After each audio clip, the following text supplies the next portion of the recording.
700 horses of man and machine. They're full wide. Green flag, showtime. The Knoxville Nationals are green.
Night one is done. The high side banger came out on top. Patrick Spangler takes the win. Maine went from the bottom to the top. The win. Oh, what a comeback for Rick Maine. While Annis and Denson each caught airtime. I mean, a lot of airtime. And then there was a lot of bumping. That shows you how bad everyone wants to make it in at the greatest place in sprint car racing and the biggest race in coast to coast. Now, it's night two. The salesman is back to defend his crown. The professor wants to take the rest of the drivers to school. And then there's the boss, back in the sprint car. Night two of qualifying for the Knoxville Nationals in honor of Mike Westbrook. It's time to get it on.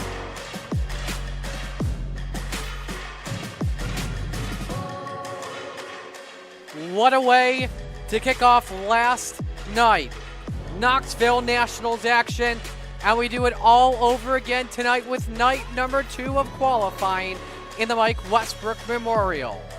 And night number two is brought to you by the family of Dylan Westbrook Racing, Westbrook Farms, one of their official businesses. 48 hours from now, someone will be standing in victory lane as Knoxville Nationals champion. You'll see one of those champions, the defending champion from last year, Blake Chapman, with us throughout the night. So we welcome you to the National Sprint Car Hall of Fame and Museum pre-race show. And we're coming to you live once again for the National Sprint Car Hall of Fame and Museum in turn number two. Marty Sakala with you. Glad you could join us here once again for action. Zach Chapman busy tonight, so he's unable to make it, but he'll be back with you tomorrow for solo coverage of Hard Knocks. Well, what a way to kick things off there last night. You saw the recap as we've begun things, and Patrick Spangler swept the night with the win. Rick Mayne with a big comeback, got quick time that was involved in a wreck in the heat race, as well as early in the feature, came back to finish second. A fun start to the week, that's for sure.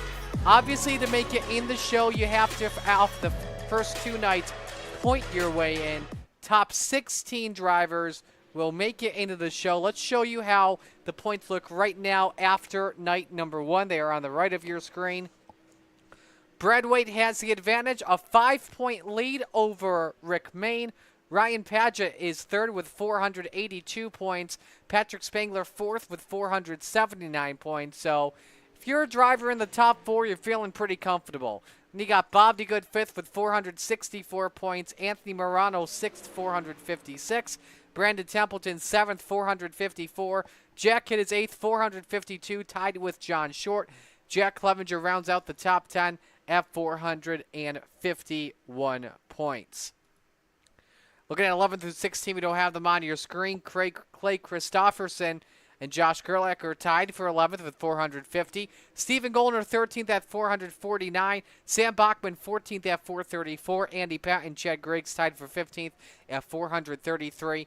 The drivers we know that will have to either race their way in through Hard Knocks or make it through Alphabet Soup include Corey Densing, Parker Annis, Steven Stewart, Barry Goldner, Tayton Sander, Mark Gilbert, Harold Klump, Brandon Dittmer, Bill Calder, Steve Maurer, and Steve Bixler.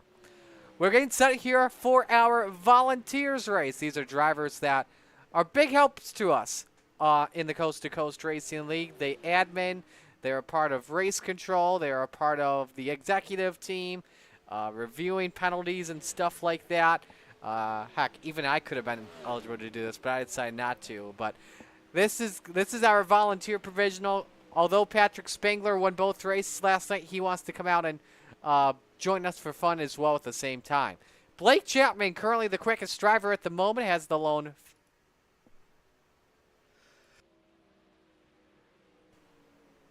Pardon me, has the lone 15-second time on the track. Ross Carina currently second quick at a 16:03. One of the drivers you have to watch out closely for tonight. G.J. Boydell coming back after having back surgery a couple weeks ago, third. Andy Patton fourth, and Bob DeGood in fifth.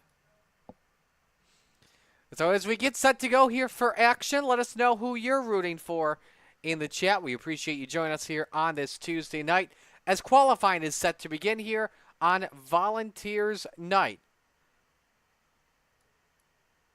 Couple minutes for the drivers here to run 2 qualifying laps. They have 5 minutes to put in a fast lap. We'll focus on the driver of the Every Child Matters 014. Greg Boydell, everyone calls him GJ though.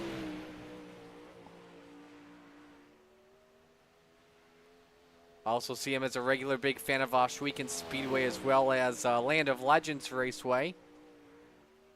Loves checking out the free live streams around the Northeast. So in the Volunteers race, 5 minutes of qualifying to put 2 laps as possible. Then you'll see single car qualifying in night number 2 as Patrick Spangler puts through the top of the charts to 1675, and he's got the Booth Boys, the original Booth Boys on the car. Myself, Isaac, and Dino, along with Buddy on the front wing. Spangler the quickest right now at the moment. That second lap time, 16.560. Bob DeGood jumps up to second quick.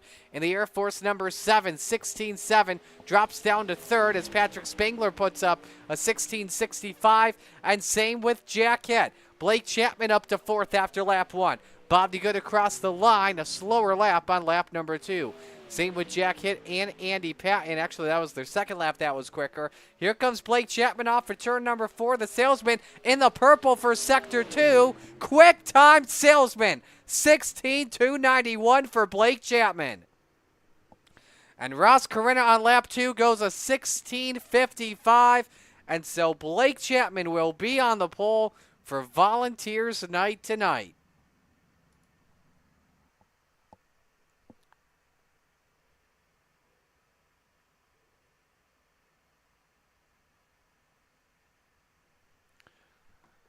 So we're just moments away here from getting things going with heat race number 2. Of course, all proceeds here of the Knoxville Nationals go towards our friends at the Steve King Foundation. Last year, donated $1,800 to them during the Knoxville Nationals.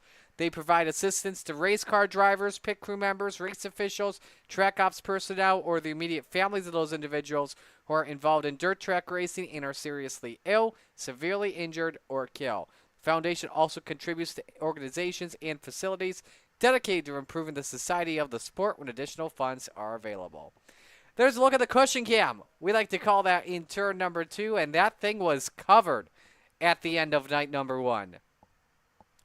Drivers are using the low line. They were using the high side. The cushion was very thick, as you could tell.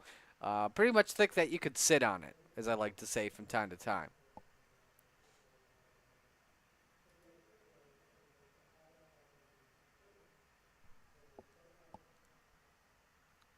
So 12 drivers making up volunteers night, and we are ready to go for our feature. And with that being said, here's a look at your starting lineup.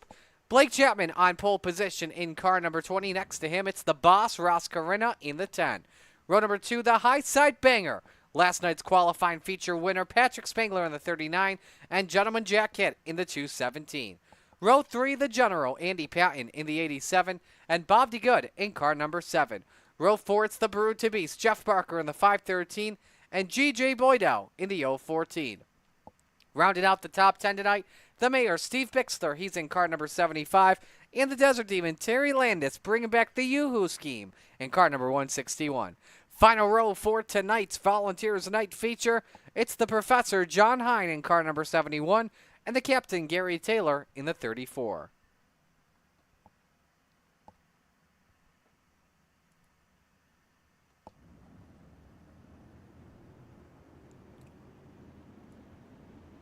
So field follows the Steve King Foundation pace truck as we get set to go. Hey, I mentioned Shaggy earlier, Zach Chapman. He's actually checking in. He says, waiting for the Foo Fighters to come on stage. No surprise to see the salesman at the top. So if you're wondering what Zach's doing tonight, he's at a Foo Fighters concert. Have a good time with that, Zach. That should be awesome.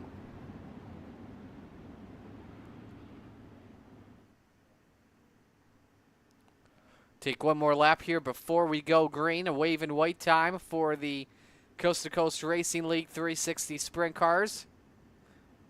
These Sprint Cars run every Monday night with Popular Rebels and Renegades. Also running Wednesday with Hometown Heroes action. Some of the best dirt racing that you'll see on iRacing without question.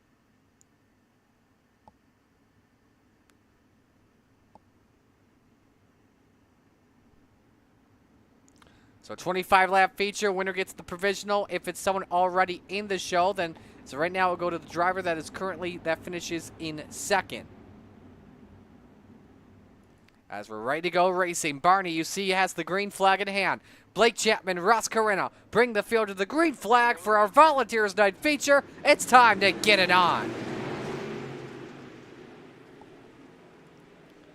Blake Chapman goes through with the advantage, but off at turn number 2, Ross Carina with a run around the outside.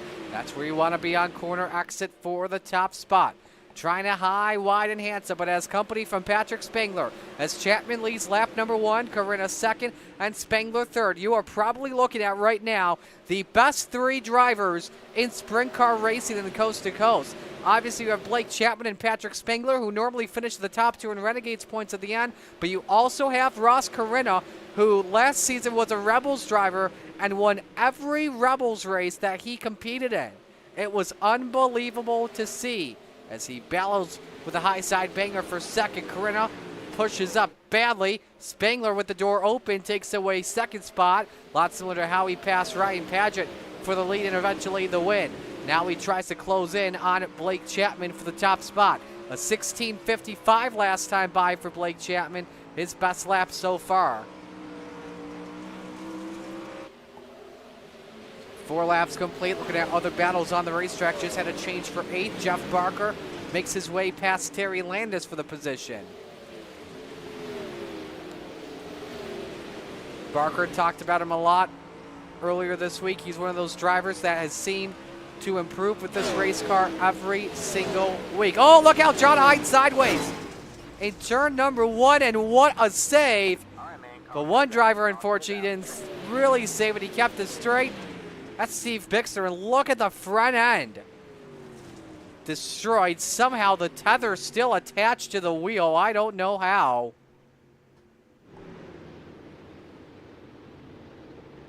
He'll be able to put it into pit road and not even need a single quick repair. Here's a look at what happened to the professor.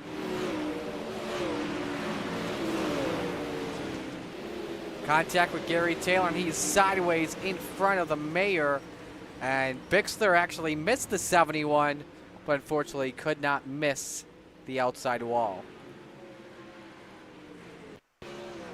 No damage from the Gambler Motorsports car as you ride on board with him. Look at him. Look at the hands on that wheel. Hanging on to that puppy.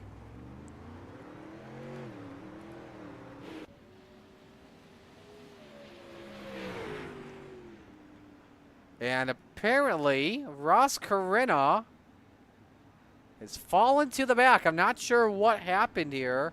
Let's pop up a replay and see if anything happened with the boss.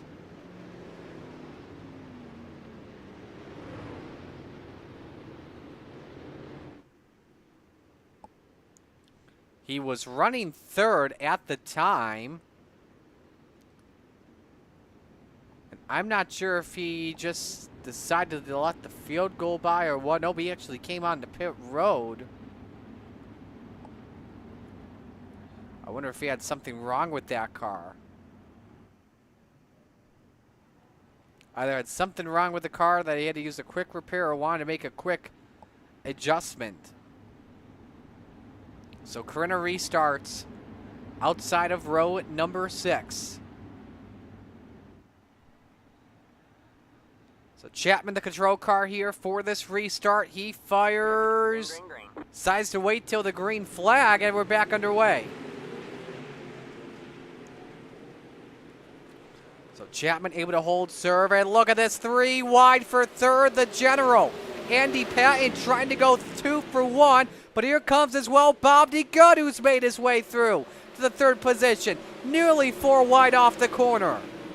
DeGood up 3 spots, Pat Boydell up 4 spots. The general trying to find his way past the Burton Beast. John Hine clips the back of Jack Hitt, and he's sideways once again. And collects Bixler once more. It's the same 2 drivers that were involved in the first accident, involved in the second, and we go back to yellow on lap 9.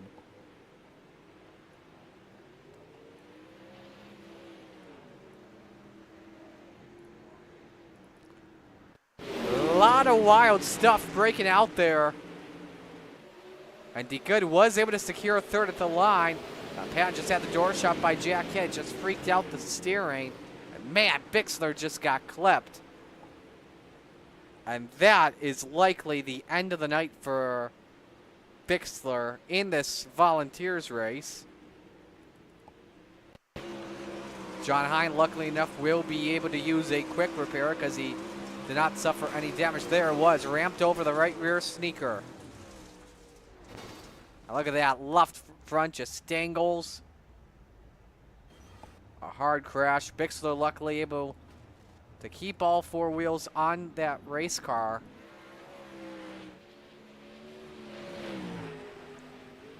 And I'm going to double check something here real quick. Actually, the drivers have 2 quick repairs, not 1 for Volunteers night. So Bixler's already used both, so he'll have to be careful for the rest of this one.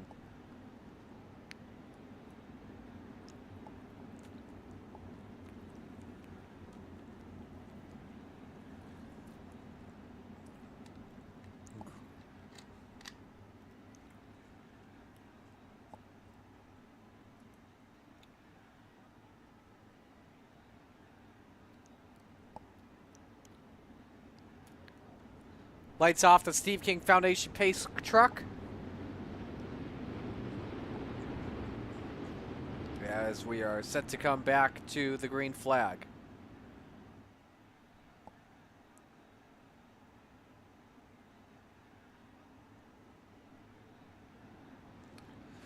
Chapman and Spangler, row 1. DeGood and Boydell, row number 2. Hitt and Patton, row 3. Corinna Barker, row 4. Landis and Taylor, row 5. And Hine and Bixler round out the field. Here we go, back to the green.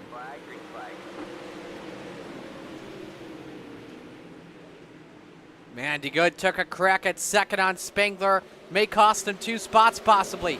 Boydell trying the longer way around the Knoxville Raceway to go for that 3rd spot. And Gentleman Jack right behind. Does he peek underneath, around the outside?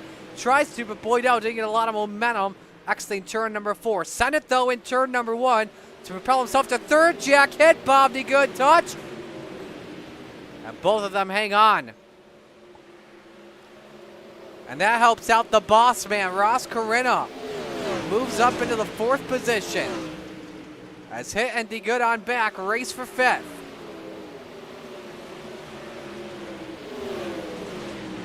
And Boydell's got company, leaves a lane open for Ross Corinna as the number 10 moves up to 3rd. Now can he catch Patrick Spangler and Blake Chapman as we are just around the halfway mark here.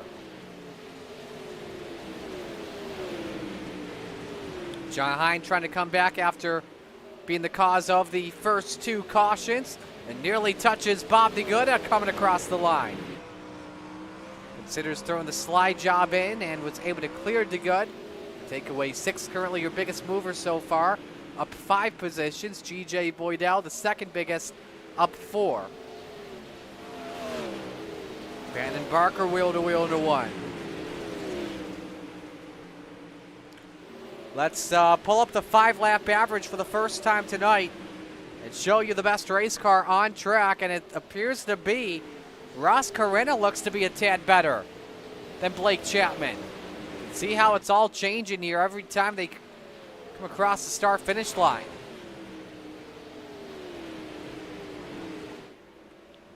So that could be something to keep your eyes on, but Blake Chapman over a 1-second lead on Patrick Spangler at the moment.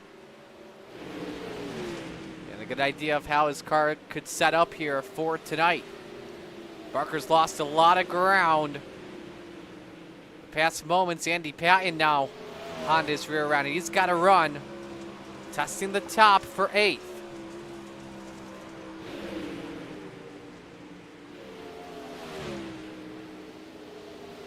Patton nearly gets the wall down the back chute. Able to hang on to it. 7 to go for our Volunteers Provisional.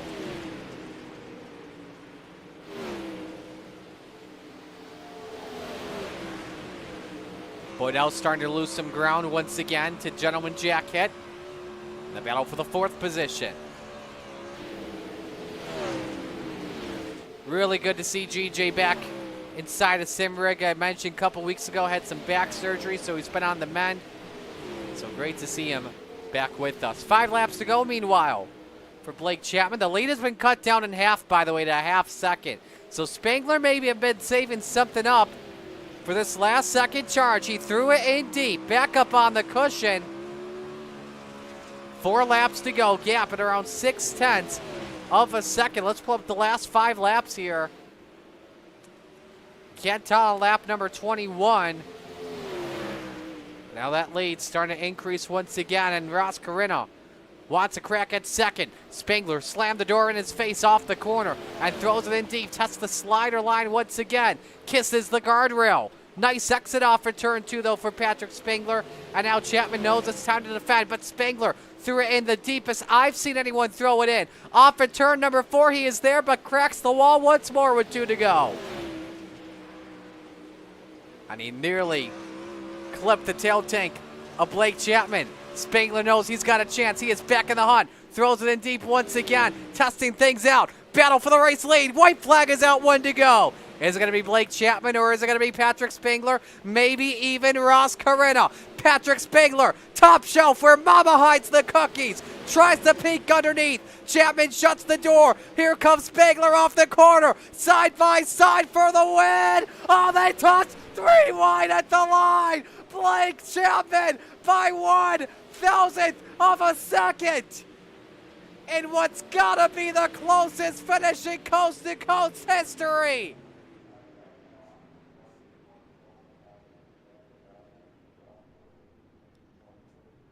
Blake Chapman in the show, and wow, what a finish! Wait a second, are they saying Spangler? Our live timing may be off. It may be Spangler, actually. Spangler by 5 thousandths per iRacing live timing. Wow. Chapman, though, in the show, though, with the provisional because Spangler's already in, so that provisional currently belongs to Blake Chapman. Remember, SDK live timing can be off on occasions with iRacing, so the official margin you see when we're live is not correct. Something to keep in mind, but 5 thousandths of a second, Spangler wins in one of the closest finishes you'll ever see in coast to coast. That was a lot like what we saw between Chris Buescher and Kyle Larson.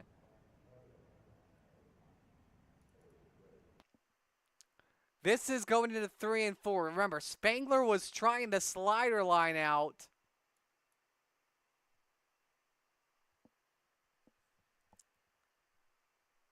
We'll put this even slower here. They touch, and that momentum right there. Wow, look how close that was, just underneath the flag stand. Oh my goodness. Here it is once more. Sideways. Let's see if we can go frame by frame here. Right there. I think that's where it is. Unbelievable finish. We saw as well in the aftermath, Ross Corinna got involved in that too.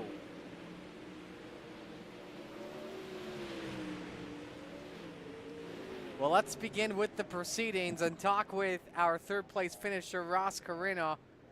Ross, what a race and what a comeback. First, I want to ask you early in the race, what happened? Why'd you come to pit road under caution? Coming out of 2, I got a little lazy on the steering wheel and I tapped the wall. I could feel the car was a little bit funky with the steering, so it was pretty early, so I just figured I'd go get a fast repair. That's smart, especially knowing that there's more quick repairs than normal. Your car, though, came in late in the going. What positives do you take away from it going towards your qualifying night tonight? Yeah, I mean, obviously it's good to get this race in. I think the track during the race tonight will be a little bit different, but you should be able to kind of use it as kind of as a test session. But yeah, the car felt really good on the cushion, so that's really encouraging for me. Hopefully the bottom slicks off and middle slicks off, and it's around the top. And I don't know, it felt good. Slider line felt good, top felt good, but yeah, that it's nice to once again racing with those two. It's just fun, you know. Fun to race with them. It's clean, and kind of wish I didn't have to go to the back and come back up. See, it could have been even a little more fun. It was a great run for you, though, man. Who do you want to give shout-outs to on the car? Yeah, Phantom Motorsports guys, Vandyville guys, M9 Performance for the setups, Velocity Race Design, you guys for putting on the show, Marty, and then everybody at Coast to Coast keeping the league going. So we'll let you go. Great job tonight, and best of luck later tonight. Thank you. So Ross Corinna, our third place finisher. Let's go to the man that finished second in Blake Chapman. Blake, we thought it was you at the end, but our timing was off just a little bit. Oh, man, what a finish. I got to compliment both of you guys for putting that one down to the wire. Yeah, it was a lot of fun. You know, I mean, you come into this race, it's a volunteers race. You know, it's not like it's the Knoxville Nationals quite yet, but of course everybody out here wants to win. So that was a lot of fun. I just made some adjustments to the car, and I could feel that bottom was kind of going away on me, but with those adjustments I made, I really wanted to see what I could get out of this car running that bottom when I got slick. And yeah, I learned I have to make a few more adjustments to this car to be ready for later on tonight. And yeah, I just came in here looking for answers for later on tonight, and hopefully I got some. Well, you currently have the provisional at the moment from Volunteers Night, since Spangler won, and he's 4th in points right now, so, and he looks to make the top 16 by the end of the night. So right now you got it at the moment. So what positives, though, do you take away from your car? I know you kind of touched on it. What positives do you take away from your car moving forward towards the rest of the night? Yeah, hopefully I don't have to use that provisional, but yeah, we felt really, really good in qualifying. If I don't hit the bottom, we're about 4/10 slower than if I do hit the bottom. So if driver error isn't an issue, then I think we'll be pretty good when the track's tacky here tonight. Just got to make some adjustments to the back end of the car, tighten things up a little bit once it gets slick, and I think we'll be fine. Who do you want to give shout-outs to on the run? I got to thank all the guys down at the Kreitzen Racing team. I got to thank the family for watching. I got to thank Preston at Epsilon Sprint Wraps and Andy at AJ Custom Creations. I got to, of course, thank Galen's Gourmet Popcorn. You know, they got some of the best stuff out there. You can head over to their website and use code CART, that's C-A-R-T, at checkout for 15% off of your purchase. And I got to thank you for putting this on, Marty. All righty. We'll let you go. Great job, and best of luck later tonight. Thanks, Marty. So Blake Chapman finishes P2, not P1, P2. Patrick Spangler determined the winner by iRacing. Wow, that was close at the end. Did you think you had it at the line when you crossed it? I knew I almost smoked his rear end when I threw it in that slider line, so I knew it was going to be close, but no, I thought he was going to get me in the bottom because the bottom was just so strong all race, but I was just trying something else to see if I could get anything else working, and that was an insane finish. I didn't mean to come down into him. I don't know if I hit the wall or back end slid out, but as soon as I kept out of the wall on the slider, I just held the wheel straight and gassed as hard as I could down the straightaway. Hey, man, it's close racing coming to the end. What'd you learn off the, I shouldn't ask you, what'd you learn off the race car since you qualified last night? And you're 4th in points here. Do you feel like you've got pretty much enough to make it into the show via top 16, or how closely will you be watching this tonight? I'll be watching it. Hopefully I get into the pole shuffle and then improve my starting spot, or at least have a chance to. But yeah, it all depends. If it's as crazy as it was last night, where everybody's racing super crazy, a bunch of wrecks, then I have a shot, I think, at it. But if it's not like that, I may fall out of the top 10. So we'll see how tonight goes. I saw some late sign ups, so we got some heavy hitters there. Moonin finally found another 360 motor, so he joined the night. So some heavy hitters going tonight. Who do you want to give shout-outs to on the run? Just you for the awesome broadcast each week. Roger running the league and running this awesome event each and every year. Dylan Westbrook Racing, the Michael Westbrook Foundation, Train Wheels Racing, and Dad, Uncle back on watching. All right, man, we'll let you go. Great job tonight. So Patrick Spangler gets it done. Should mention as well, Training Wheels Racing brought you the podium, the top 3, paying out thanks to them. And so tonight will be brought to you by Full Throttle Motorsports, the podium. So step aside, take our first break of the night. When we come back, it is qualifying night number 2 set to begin. Patrick Spangler brings Buddy and the original Booth Boys to victory lane. Stay with us, the Coast to Coast Racing Network.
It's time for another edition of RSN Trackside, powered by Bob Johnson Auto Group on Rock Sports Network. Focus on the champion, trying to be a bit of a hiatus, so let's get. Tonight we'll be talking about it.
Outpouring of love was amazing. These dollars had come together to support us, and we realized we wanted to use them for us. We wanted to use them to help others. The foundation has done so much for so many people. It helps any family that has somebody, whether it be a crew member or one of the drivers, that get hurt. We can help them to get through the situation. I was injured in a non-wing sprint car accident that broke my neck and left me with a spinal cord injury. I was in the hospital 8 months, and that got really, really expensive. So having that extra help to help push me and my family forward was a big deal.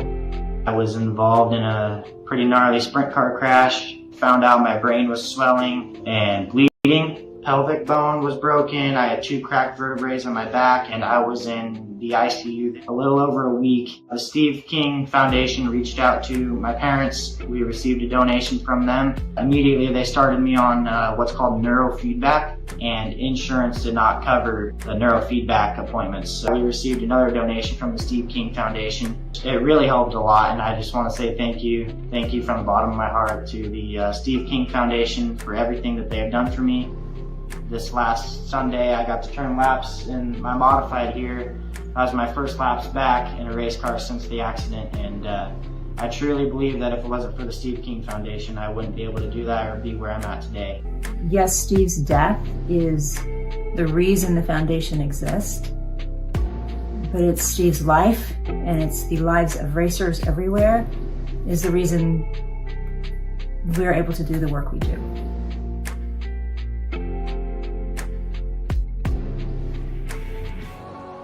Night 1 is done. The high side banger came out on top. Patrick Spangler takes the win. Maine went from the bottom to the top. The win. Oh, what a comeback for Rick Maine! While Annis and Denson each caught airtime. I mean, a lot of airtime. And then there was a lot of bumping. That shows you how bad everyone wants to make it in at the greatest place in sprint car racing and the biggest race in coast to coast. Now, it's night 2. The salesman is back to defend his crown. The professor wants to take the rest of the drivers to school. And then there's the boss, back in a sprint car. Night 2 of qualifying for the Knoxville Nationals in honor of Mike Westbrook. It's time to get it on.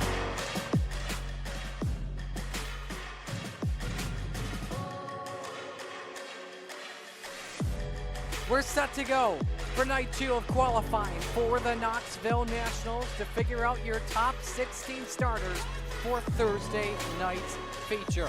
Night number 2 of qualifying is brought to you by the Westbrook family and Westbrook Farms. Well, we welcome you back inside our broadcast booth in Turn 2 at the National Sprint Car Hall of Fame and Museum. Marty Sakala with you. We've got 26 drivers at least right now with us that are getting set to qualify in just a couple of moments. Last night, if you missed us, we had some good racing. Patrick Spangler was battling for the win. Brad Waite was battling for the win. P. Daddy was battling for the win. Ryan Paget. And the high side banger got it done. He swept every race so far and is making a statement. Blake Chapman almost got it in our volunteers race, so that shows you something that he wants it as well at the same time. So I believe drivers meeting is currently happening at the moment. Yeah, nobody's on track. The track is currently quiet as things stand. So we will pull up the lap times here before qualifying begins. Bill Calder checking in. Hope you're doing well. Bill raced with us last night. Thanks for coming out to watch us here tonight. Jonathan Daly, currently your quickest driver at a 15:14. Keith Jackson second at a 15:25. Dan McLaren is third at a 15:48. Kyle Fahey fourth, 15:58. And Logan Wentz is fifth at a 15:68.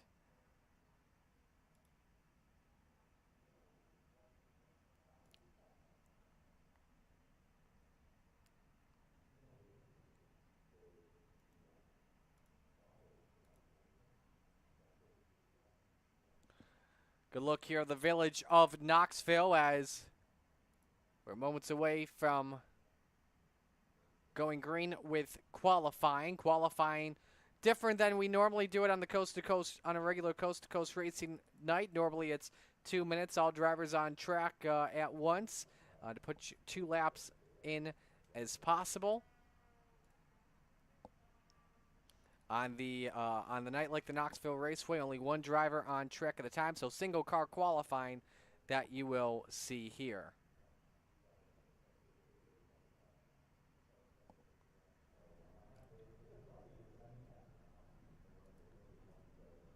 Two more nights for us for the Knoxville Nationals. Obviously, we have Hard Knocks taking place tomorrow night, along with our pole shuffle amongst the top 10 drivers in points. Hard Knocks will determine the bottom 4 starters in our feature. That comes before the provisionals in our lineup. And then Thursday night, Soup Night, leading up to our 47-lap championship attraction.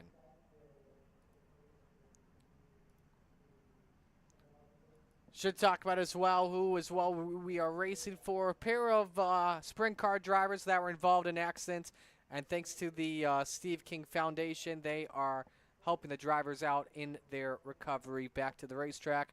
Angelique Bell last month was involved in a 410 sprint car accident that resulted in a fire, suffering inhalation injuries to her throat, voice box, and lungs. Involved in the ICU for a couple of days. Hasn't been able to return to work yet. Henry Rogers involved in a fire with his Outlaw cart on July 5th with minor burns to his both extremities and face. Hope to be back in a cart by October. So, all right. So I believe we've got the qualifying order set, and the first driver that we will see on the racetrack in the Extreme E-Speed TV Gambler Motorsports number 71, it's the Professor John Hine. John Hine in car number 71. Again, the qualifying order all determined via a random pill draw generated 5 times thanks to random.org.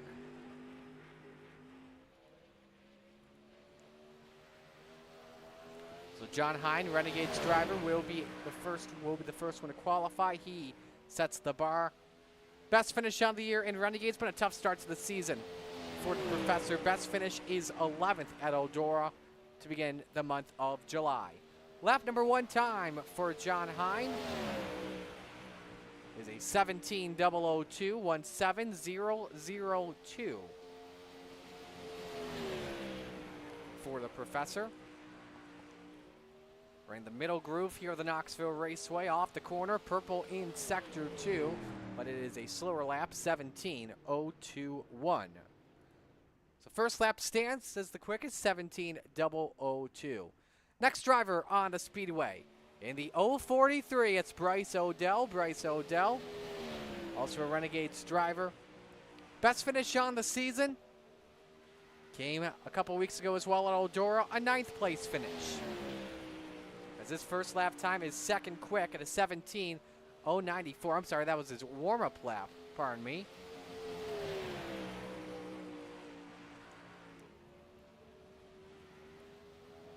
First lap time for Bryce Odell, purple in sector number 2. That was lap number 2, and it's quick time at a 16:999.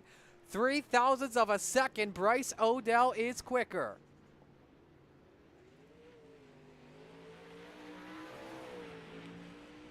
And now the third driver to qualify in the Malcolm's Mills Millwright Inc. Can-Am Racing Team, Salty Dogs Racing Team 513. The Brood to Beast, Jeff Barker. Jeff Barker in car number 513. 5th in points so far on the season, as this will be his lone lap in qualifying. Best finish for him, a 4th at Eldora. And man, has he improved recently. This is its lone lap. Where does he clock 3rd at a 17:016? Look at that, 1st to 3rd, separated by 0.02 of a second. It is tight early here.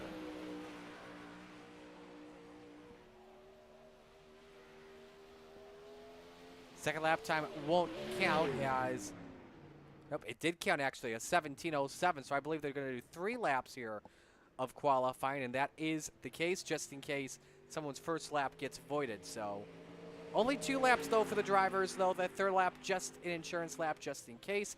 Next driver on the track in the Salty Dogs race team, Young Gun Creations, number 41. It's Pat Boyce. Pat Boyce in car number 41.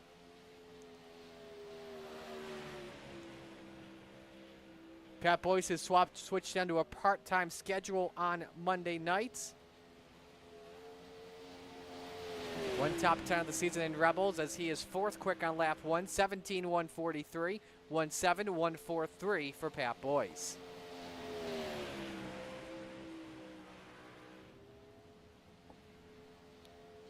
Checkers wave here on Boyce's second lap, and it is off by 0.05. It was a 17:194 on lap number 2. Next driver on the racetrack, the Full Throttle Motorsports, number 118, it's Logan Wentz. Logan Wentz also sponsored by the Super Dirt Car Series and MDI TV. A regular in Thursday night action, as well as our Monday night 358 Open division. Logan Wentz with a pair of top 5s and top 10s on the season. Best finish, a 4th at the dirt track at Charlotte on June 17th. Lap 1 time for Logan Wentz goes 5th quick, 17:292, 17:292 for Logan Wentz. Slower in the first half of the lap, that's in sector number 1. As he makes his way to the checkers, a little sideways off for turn 4, but better in sector 2. Is this a better lap? It is not, a 17:300 on lap 2. Underway with his next lap in the Venom Racing Super Dirt Car Series number 88. It's Trent Verstraeten. Trent Verstraeten in car number 88.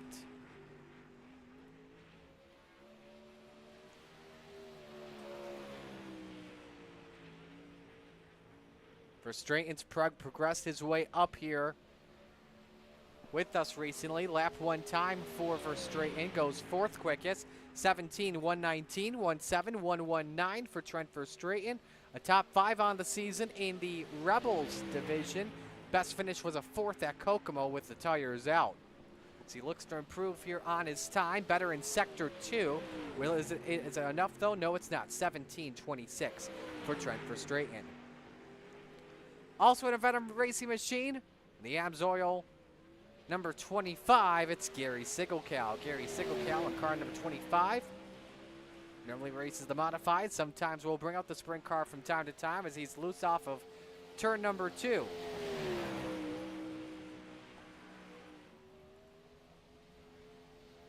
Lap 1 time for Gary Sigelkow.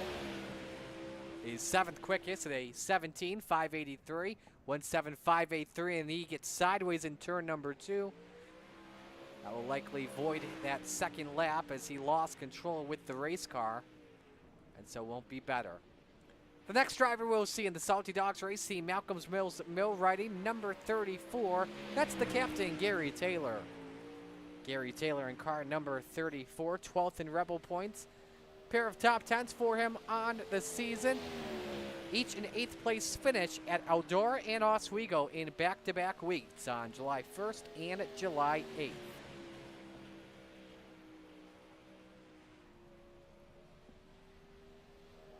Lap 1 time from Gary Taylor. Goes 7th quickest at a 17.544, 17544 for the captain. Butch Baker checking in. Rooting for the Venom Racing team as always. Joe Canellis rooting for G.J. Boydell as Gary has a better lap at a 17.344, but keeps him 7th quick. Next driver in the Roger Craig Racing, Malcolm's Mills Mill Riding, Steve King Foundation, number 747, the Bassman, Roger Craig. Roger Craig in the 747. Of course, with the Dylan Westbrook paint scheme. Roger, a Rebels driver.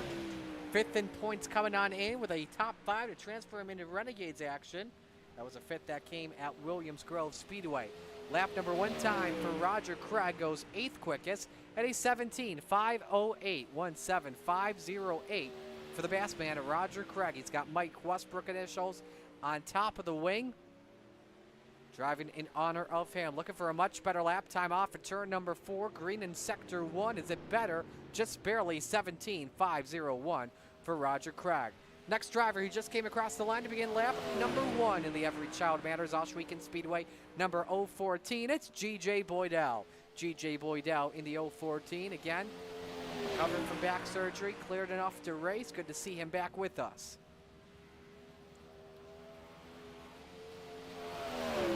Lap 1 time for Boydell, 4th quick, 17.116, 17116 for G.J. Boydell. Great lap for him, showing that the truck has a little bit of speed in it as of right now, but this second lap time could be better in sector number 2 than it was in sector 1, and he is better at 17.066 on lap number 2.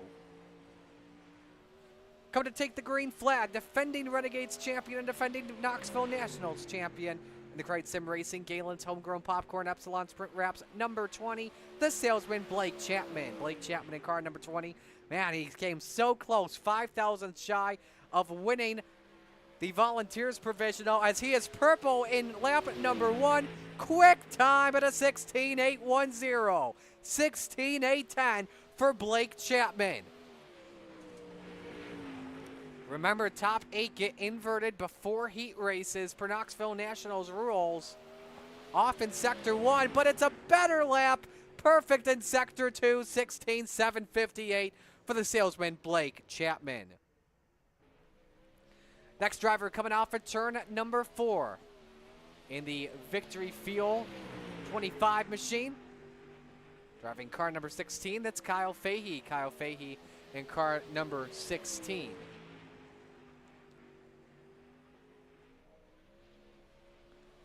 Fahey's been racing on and off with us 2 starts in Rebels action this season. Lap number 1 for Fahey goes 11th quickest at a 6:17.54.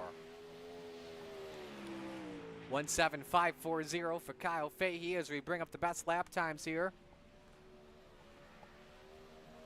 Second lap, Fahey with a much better lap. At a 17:39, jumps him up a spot that goes to 10th in the standings.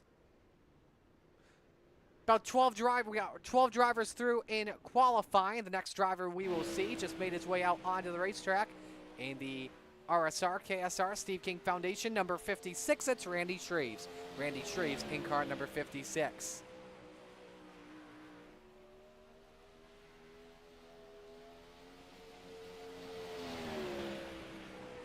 Shreves on and off in action that on Monday nights. Only one Renegade start on the season. Was able to put it in the top 10. And that start came at Lernerville last week. First lap time for Randy Shreves goes 16:99 on lap number 2. But second quick for Randy Shreves, 16:918 for the driver of the number 56. And now we see the driver of the GoPro Sim Racing Concepts, number 94, Gary Offutt. Gary Offutt in car number 94. Offutt, Rebels driver with 3 top 10s of the season. Not yet to make it into Renegades action. Best finish in 8th at Kokomo. It's his first lap time, a 17.292, 17292 for Gary Offutt. As he looks to better it off of turn number 4. Is he in the green? Green in sector 1, off in sector 2. It's a 17.423 on lap number 2. Next driver making his Coast to Coast Racing League debut in car number 074, the Davenport machine. That's Jonathan Dolly. Backmasters as well on the race car too. 4 Mile Productions. Purple and black number 74 for Dolly. Just under a 3,000 I rating for him to sign up. His first lap time goes 9th quickest at a 17.171. 17171 for Jonathan Dolly.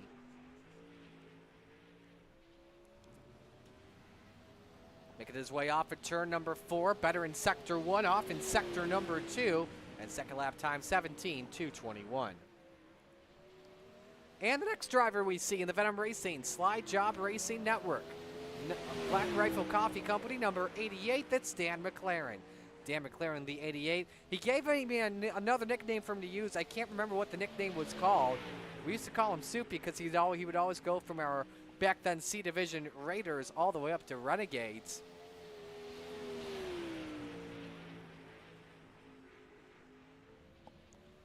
Lap number 1 time for Dan McLaren goes up on the board. 16th quickest at 17.611, 17611 for Dan McLaren. You can tell he was really sideways on that entire lap. So he's looking for a much better lap time here to put him towards the front of the field. Could also try to be going for the invert at the same time. Could be a better lap here, better in sector 2, and it is 17.508. That's 15th quickest though for Dan McLaren. And the next driver we see in the Sim Racing Concepts, all in number 4, Greg Parmalee. Greg Parmalee in car number 4.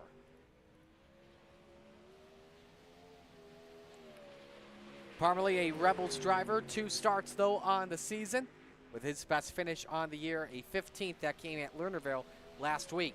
Lap 1 time for Parmalee goes 17th at a 17.659, 17659 for Parmalee.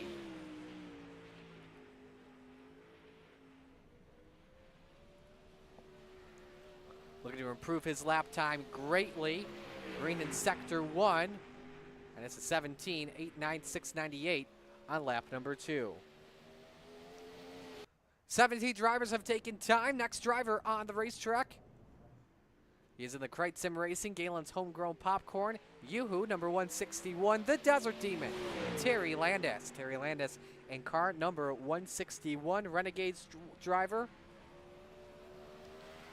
13th in the point standings this season. Best finish in the top 10.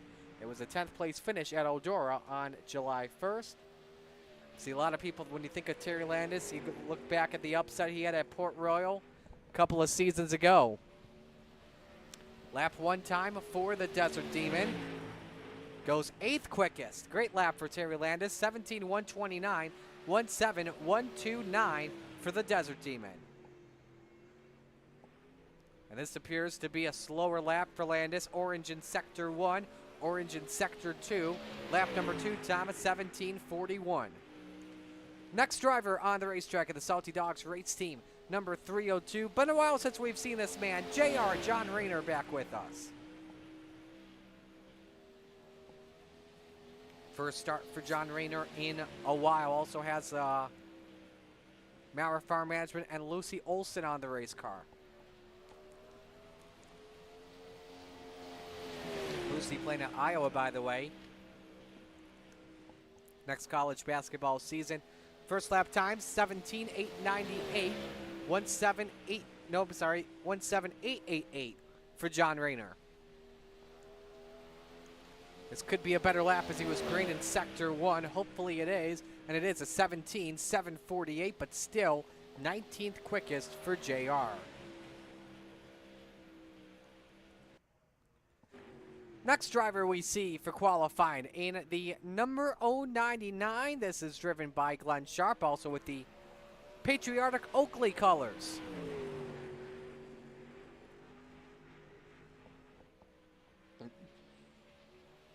Glenn Sharp, an Open 358 driver with us on Monday nights.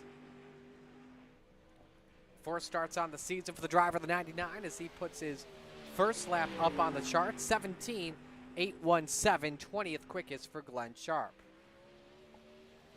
Best finish of the year, 17th each at Oswego and Eldora. Of course, Open 358s has a lot of tough competition. Off the corner with a much improved lap for Glenn, he's 17.68. 17.682 to be specific for Glenn Sharp. Next driver on the racetrack in the Baylor Dirt, number 831. It's driven by Tyler Flynn.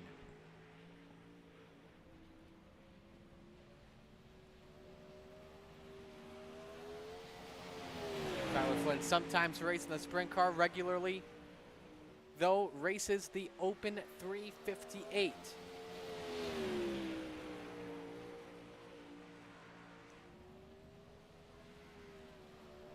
First lap time for Tyler Flynn. Man has had 4 starts on the year, 14th quickest. He's 17.369, 17.369 for Tyler Flynn. Best finish with the Open 358 this season, a 22nd at Kokomo and Charlotte. So, but very tough for Flynn to try and make a feature with the high car count we have with that division. Second lap time off at a 17.388.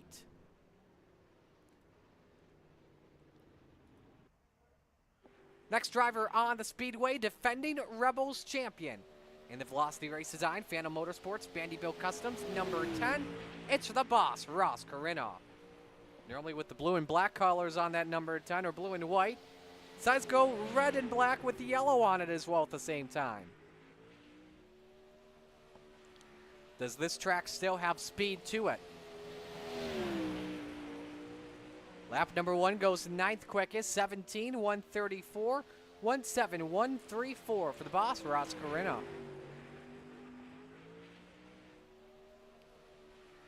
And the second lap time is slower for Carino, a 17.207. So 4 drivers left to qualify. We'll now see the number 27 Browns Automotive Machine, driven by Michael Junk. Back with us, of course, decided after having technical issues Monday night when it came to the iRacing server and qualifying to move things over to tomorrow night to race with us. Lap 1 time for Michael Junk, 17th quickest, 17.435, 17.435 for Junk. Better in Sector 1 as he tries to rip the lip in 3 and 4. Up, and that car ran out of fuel. So that lap way off, 18.02. 3 drivers left here in qualifying, waiting to see who makes their way out onto the racetrack. Blake Chapman still the quickest with a incredible lap, 16.76. Randy Shreves is second, 16.92. Bryce Odell third. Same with John Hine. They have 17 even laps. Then Jeff Barker rounds out the top 5 at a 17.02. Kyle Moon and Keith Jackson, Doyle Lawrence yet to qualify, and Doyle Lawrence is making his way out onto the racetrack in the Dirt Track Bank Hammer Down Racing Raven Graphics number 3. Also with Mission 22 on the race car. Lawrence, one of the paint designers for one of the eNASCAR Coca-Cola Series teams. Normally when I've seen Doyle race, whenever I'm broadcasting, normally in an asphalt race car. Oh, look out! Really sideways in turn number 3 and 4. Nearly clipped the wall. This is a very slow lap for Doyle Lawrence. So he's got a lot of work to do. 17.719 on lap number 1. 1.7719. Lawrence has a handful in that number 3 machine. That is not doing it for Dale there. In the orange in Sector 2. So 2 drivers left to qualify. Remember, we're going for points here. Something to keep in mind, folks.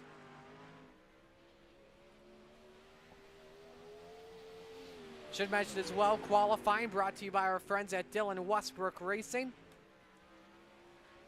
as they're offering some good payouts here. Keith Jackson, the next driver to qualify in the PDC, number 113.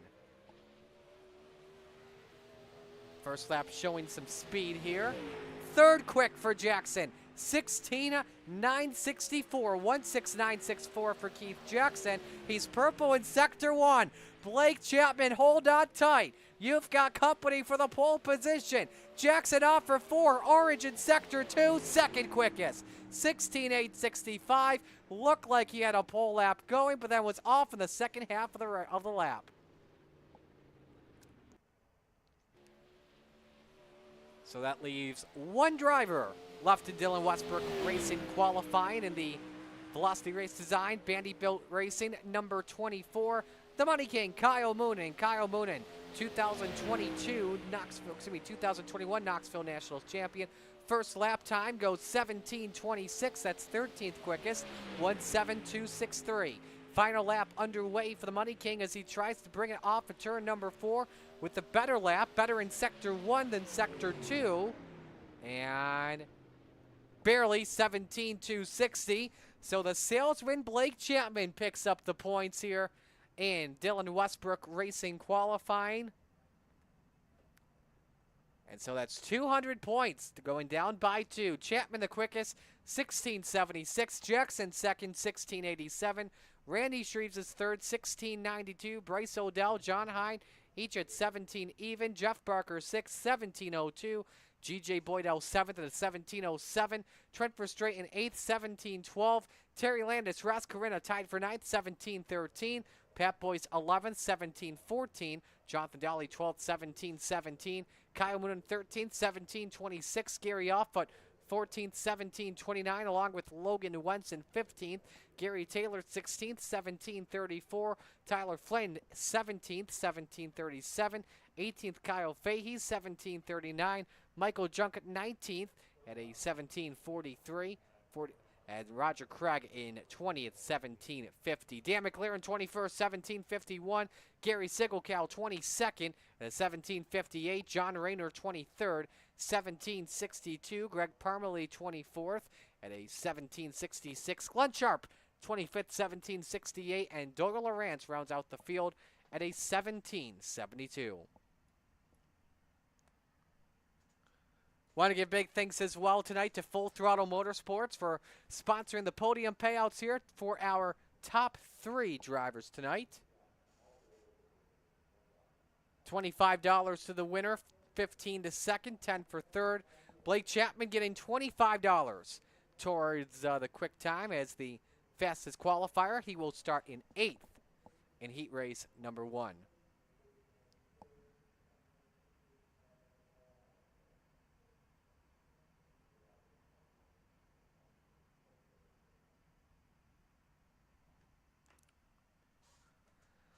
Some moments away from heat racing getting going.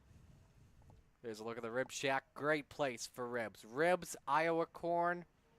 I believe I had mac and cheese there as well. It was incredibly delicious when I had dinner with Blake Chapman on the Tuesday night before the Knoxville Nationals.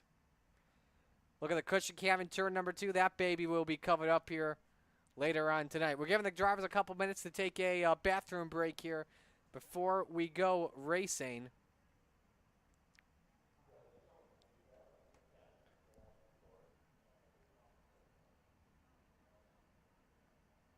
Gives us the chance to pay some love to a couple of other sponsors that we've yet to really mention here throughout the week, including Southern Ontario Sprints, the Turnbull family, Flatline Racing Bodies, Got Your 6 Racing Network,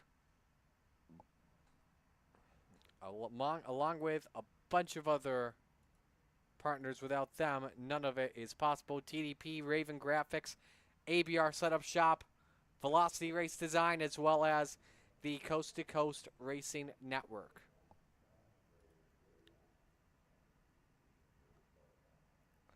Steven Stewart, of course, rooting for Turn 5 Enterprises.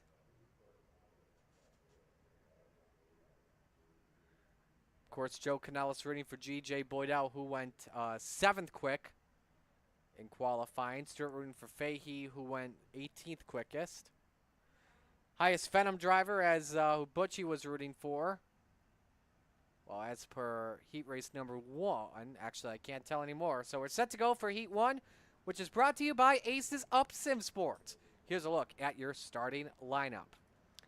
On the pole, Gary Sigelcal in car number 25. Next to him, it's Michael Junk in the 27. Row number 2, the captain, Gary Taylor in the 34. And the Money King, Kyle Moonen in the 24. Row number 3, it's the boss, Ross Carina in car number 10. And G.J. Boydell next to him in the 014. Row 4, it's Bryce Odell in the 43. And the salesman, Blake Chapman in car number 20. Final driver on the grid here tonight for heat race number 1, Glenn Sharp in car number 99. This is the battle for pole position for tonight's feature.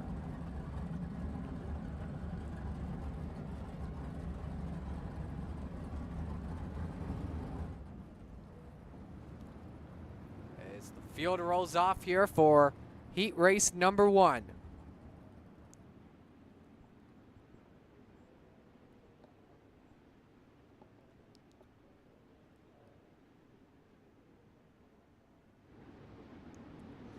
Get the Steve King Foundation pace truck on pole on pit road instantly.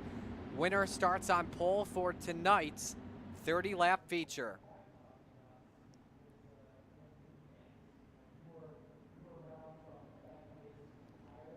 Here we go. Barney's got the green flag in hand. It's Sigelcal and Junk Brigus to green. First heat race of the night underway here at Knoxville. 4 wide for the third position. Blake Chapman squeezed up, some contact with Kyle Moonen. Everybody hanging on to it, but it's 3 wide for the race lead. Michael Junk, high, wide, and handsome to the point. Sigelcal sideways, letting the field go by as Junk leads lap number 1. Here come Moonen and Chapman, 4 wide for the race lead once again. A lot of drivers getting on the binders here as the Money King, Kyle Moonen. Out to the point, Ross Carina looking for a run for second on Michael Junk. Quickest driver on track right now, Moonen 17:31. He's trying to run away with it. Gary Taylor in the final transfer spot. Just kissed the wall. Blake Chapman tries to get past him. Kyle Moonen trying to run away from both Ross Carina and Blake Chapman. 17:16, quickest guy on the racetrack, but he popped the wall off for turn number 2.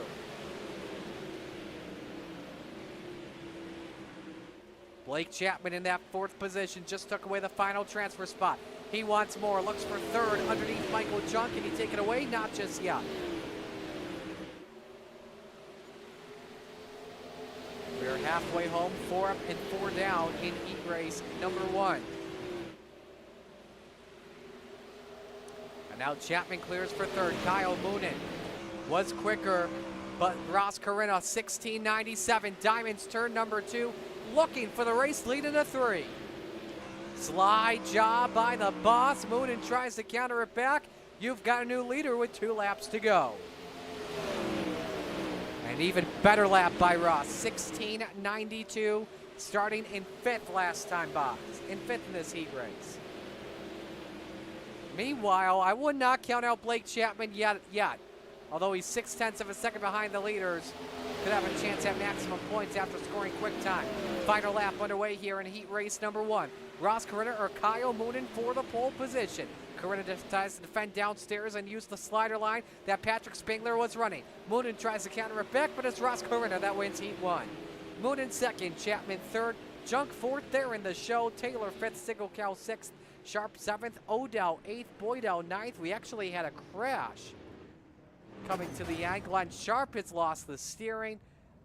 They were coming to the checkered flag. Bryce Odell, G.J. Boydell, all involved in an accident. We're going to see if we can pop up the wreck just in time before it transfers us over to heat race number 2. I doubt it will let us do that. Boydell and Taylor make contact, and up and over goes G.J. flipping and clip Bryce Odell. I think that's all we need to see from that. So we now move to heat race number 2, brought to you by Training Wheels Racing, official team of the Coast to Coast Racing Network. And here's how the field lines up. JR on pole position, John Rayner The 302 next to him, it's the Bass man, Roger Craig, in the 747. Row number 2, Tyler Flynn in the 831. Next to him, Gary Offut in the 94. Pat Boyce is inside of row number 3. Next to him, it's Trent Verstraeten in the 88. Row number 4 tonight, it's the Professor, John Hine. He's in car number 71. Next to Keith Jackson in the 113. And the final spot on the grid belongs to Doyle Lawrence in car number 3.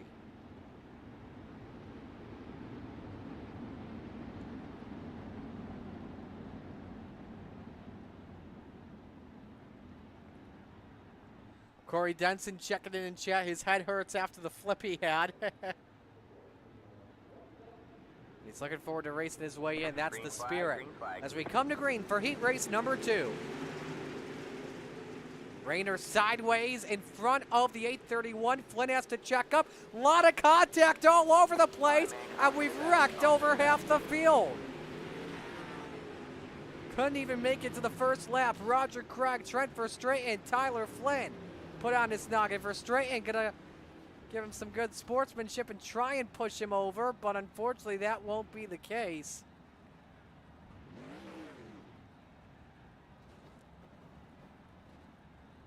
Trent's trying to, he's being a gentleman, I know that. Oh, almost there. We'll see what happens in that, but let's show you the replay on what happened. First you see Rayner gets sideways, Flynn checks up. Big run around the outside as Jackson caught Verstraeten. And man, we just saw mayhem there. Let's go on board with Tyler Flynn, who started 3rd.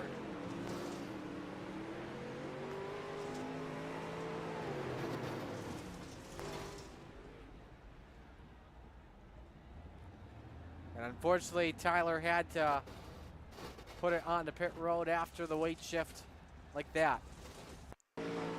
Here's the onboard Trent Verstraeten.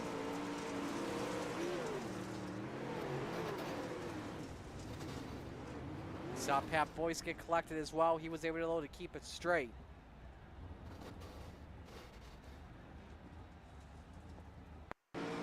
Finally, the onboard with Roger Craig.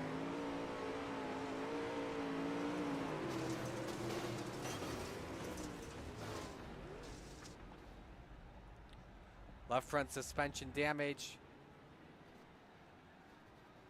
on the 747.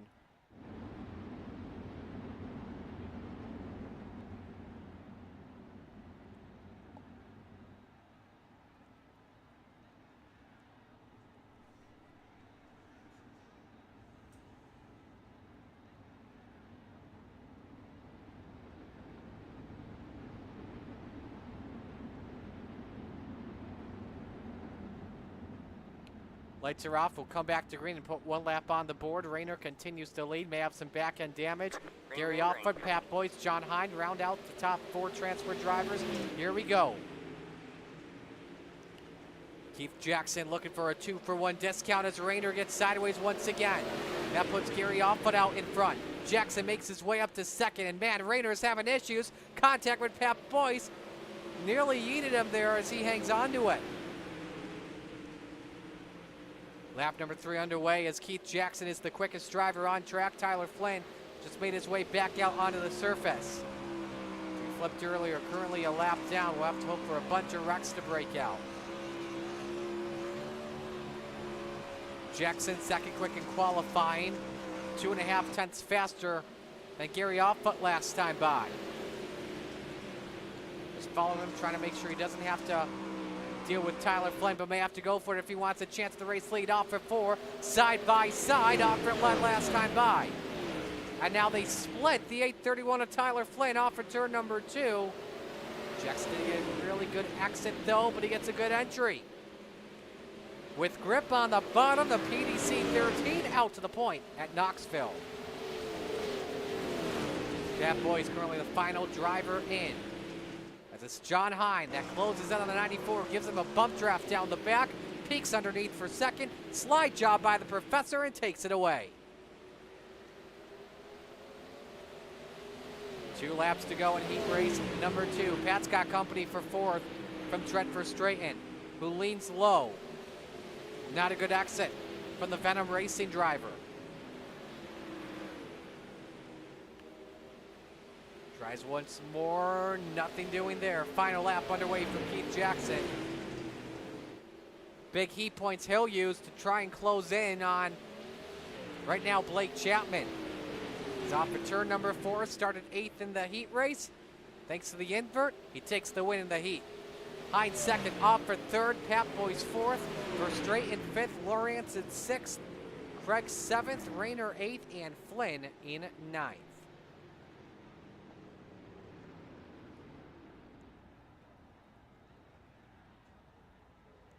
So it's Keith Jackson that picks up the win in heat race number 2.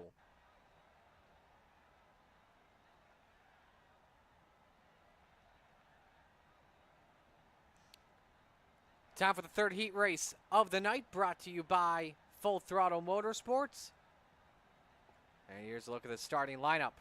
Full Throttle Motorsports as well, presenting our podium payouts tonight. Greg Parmalee on pole position, the number 4. Next to him, it's Dan McLaren in the number 88. Row number 2, Kyle Fahey, he's in the 16. And Logan Wentz next to him in the 118. Row number 3, the Desert Demon. The outside, Terry Landis, the outside of Jonathan Dolly in car number 074. Row number 4, the Brute to Beast, Jeff Barker, the 513. Next to him, Randy Shreves, who rounds out the field for heat race number 3. Final heat race of the night. Night number 2 of qualifying in the Mike Westbrook Memorial Knoxville Nationals.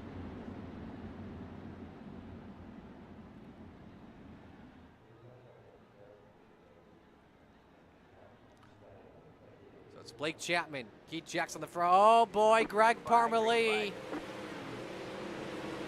went way too early. Rural State, you have to go on green flag. We'll have to see what race control says about this one. Battle for 3rd, Dan McLaren, Jonathan Dolly. Race will continue on. Look out, big crash. Jeff Barker in the air, and Terry Landis is on his noggin.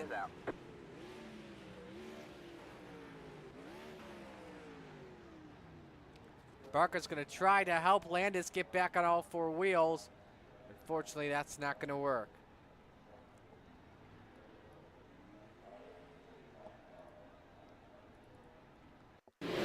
Here's a replay on what happened. Barker and Wentz got together, and man, that is a sledgehammer hit.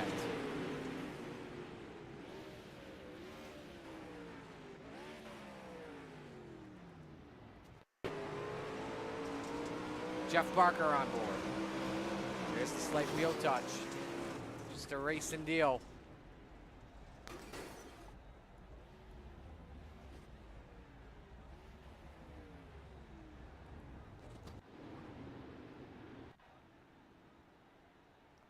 Cushion cam getting filled up here tonight.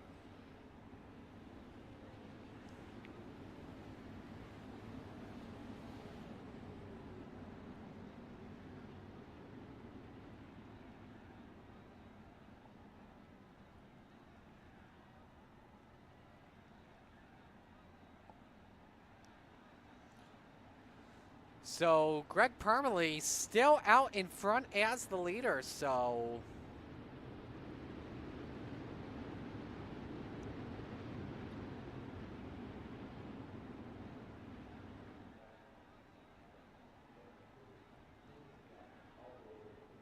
as of right now, everything seems to be okay on his end.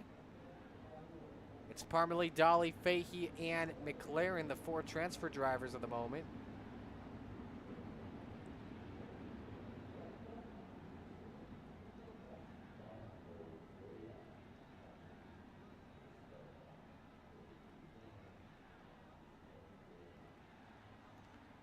So single file restart coming up here.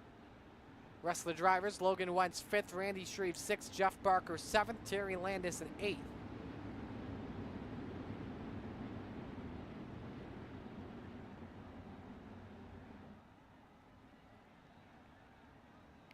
Here we come for the restart on lap number 2. Green, green, green. Bad corner from Parmalee. Jonathan Dolly around the outside. Takes the race lead away at Knoxville. Battle for 2nd and 4th. Dan McLaren through on Randy Shreves. Fahey with a bumper full of McLaren. 3 wide for the 3rd position. Or check that. That was actually for the 2nd position, rather. As it's a hornet's nest off for turn number 2. Jonathan Dahlia said, boys, keep on racing like that. I don't want a yellow. Dan McLaren rides the wall in turn number 3. Somehow kept the car straight and did not tumble. Doesn't look like there's any damage on that ride, so all appears to be good.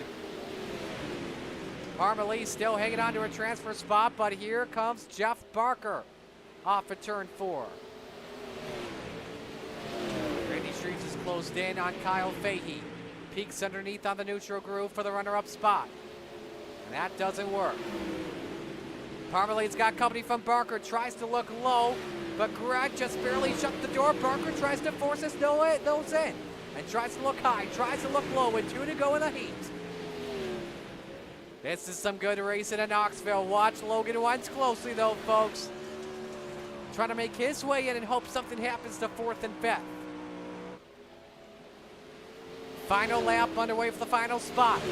Barker tries to get side by side with Parmalee. Wheel to wheel past the National Sprint Car Hall of Fame. Jeff Barker through in the 4th position, but Parmalee one last shot for the final transfer spot in. You know who's going to win it. Jonathan Dahlia's got it. Final spot at the line. Give it to the Brewerton Beast. Shreve 2nd, Fahey 3rd, Barker 4th, Parmalee 5th, Wentz 6th, Landis 7th, and McLaren 8th.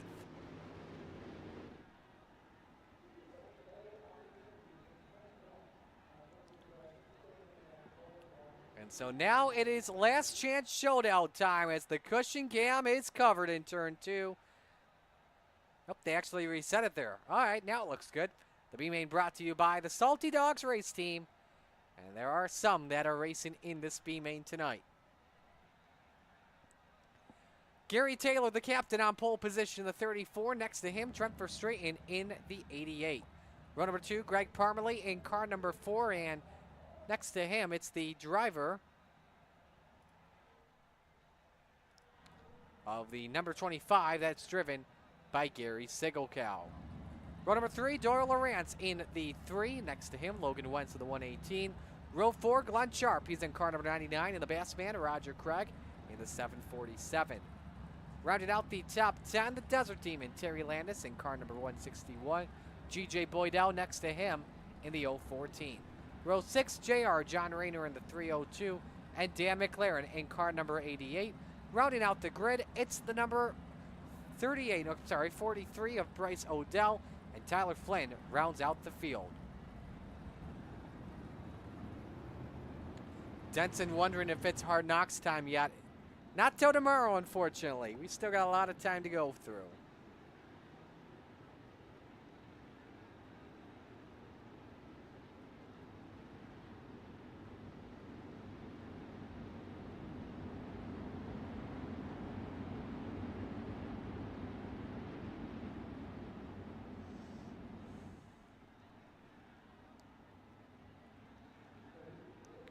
Alrighty, we're going green. Top 12 drivers in the show. Bottom 2 headed to Dingus early. Green lights are on for the B-Main. 12 laps and we got trouble. Sigelkow sideways and up and over goes Glenn Sharp and somehow lands it on all 4 wheels. That is a 10 out of 10 on the balance beam.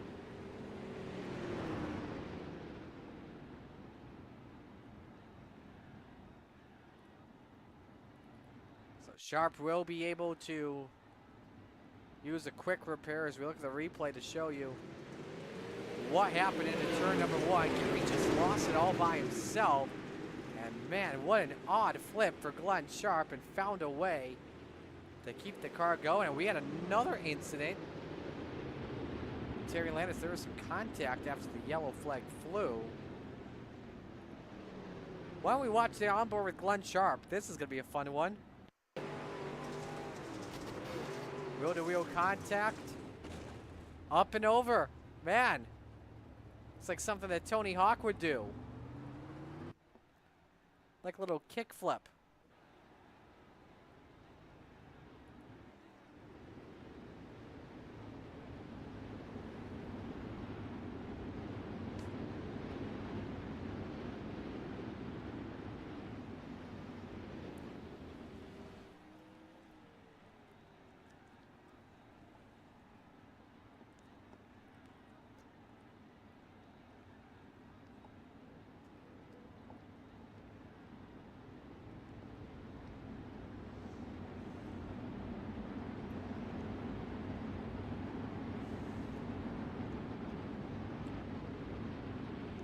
So 1 to go in our B main before we go green here for lap 2. And it's a single file restart. Gary Taylor still leads on Trent Verstraeten. Final car in at the moment is Tyler Flynn, the 831. Glenn Sharp, Gary Sigelkow. Assume that they used a quick repair already.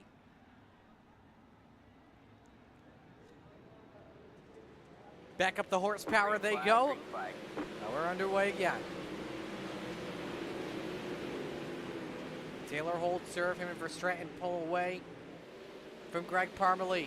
Lawrence and Wentz try to go around the outside of the 4. They have it off the corner, he does. Look out, John Rayner really sideways off for turn number 4 and finds a way to hang on to it. Is hanging on the final transfer spot. Glenn Sharp may have an opportunity despite rolling over a couple moments ago. Also got some other action on the track as the field makes their way off of turn number 4. Boydell trying to close in on Terry Landis. Roger Craig, Tyler Flynn, wing to wing off of 2. And Wentz and Doyle Lawrence still continue to do battle on board the 118. Quickest driver on the track right now, Tyler Flynn. 17:73, quickest lap of the race. Tries the slipstream off of G.J. Boydell underneath for the 7th position. Dan McLaren watching this battle pretty closely too.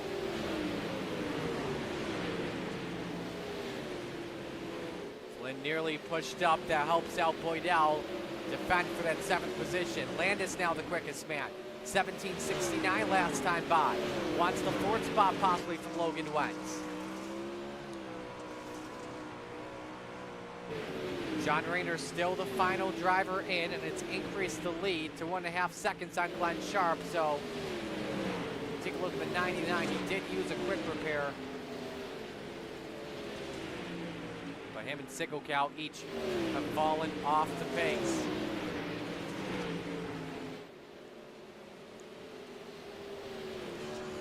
Landis drafting off for Wentz. Tried to back up the exit off of turn 4. Now he peeks underneath. And we got a battle for the lead meanwhile. Verstraeten is closed in on Gary Taylor. Was a 10th better. Goes in with a slide job and takes her to the point with 3 laps to go in the B main. Taylor tried to counter it back with another slider, but Verstraeten shut the door right in his face. Right now, everyone in the top 12 all look to be good. Don't want to race too hard or else you risk yourself taking yourself out of a top 12 spot. You see Greg Parmalee kiss the wall as he hangs on to it. Tyler Flynn, Dan McLaren, Greg Parmalee once again for 7th. Oh, McLaren looks for a hole to open up, but it's just closed in front of him. Had to back out of it. 1 lap to go. Remember, McLaren's in the show. He's in 9th. Final car in. John Rayner up by 1.5 seconds on Glenn Sharp. Trent Verstraeten makes his way through turns number 3 and 4 for the checkers. Verstraeten takes the win, the last chance showdown. 2nd, Gary Taylor. We got trouble. A big crash. Look at the wheelie from Terry Landis. One driver's crash. Glenn Sharp has flipped, and through goes Sigelkow to the big show. What on earth just happened?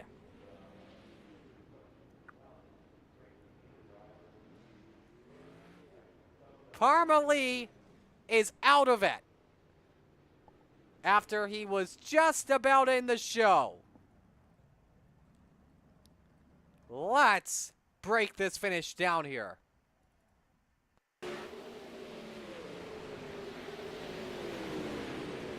Watch Landis first off for turn number 4.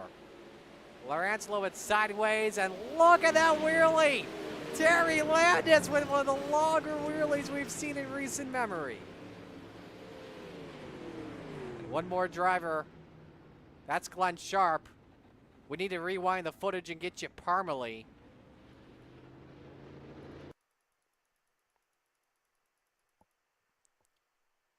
Show you what happened here. Oh, Dan McLaren caught the berm into the 4-car. And trying to get his way back in, letting some of the drivers go. Glenn Sharp. He got Glenn Sharp. Gary Sigelkow also involved. Found his way through to make the show. Step aside and go to break. When we come back, feature time of the Coast to Coast Racing Network.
Time for our 25 lap feature. Let's meet the field and give you your starting lineup. On the pole, the boss, Ross Corina in the 10. Next to him, Keith Jackson in the 113. Row 2, Jonathan Dolly in the 074.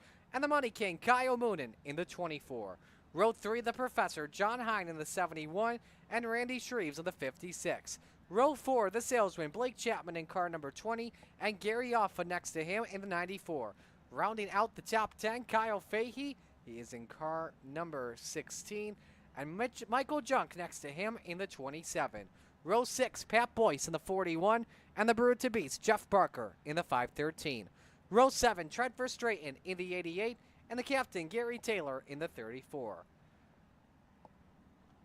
Row number 8, Logan Wentz, he's in the 118. And the Desert Demon, Terry Landis in the 161. Row 9, Doyle Lawrence, he's in the number 3, and G.J. Boydell in the 014. Row 10, Dan McLaren in the 88, and Tyler Flynn in the 831. Row number 11, Bryce Odell in the 043, and the Bassman, Roger Craig in the 747. Rounding out the grid for tonight, John Rayner in the 302, and actually a correction, Greg Parmalee makes it into the show. So our results may have actually been a little bit off there. Apologies for that. So Gary Sigelkow and Glenn Sharp at the bar early.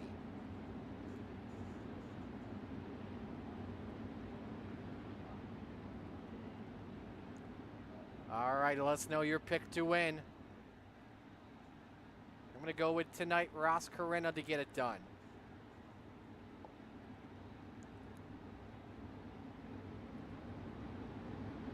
As we're ready to go racing, Barney's got the green flag in hand.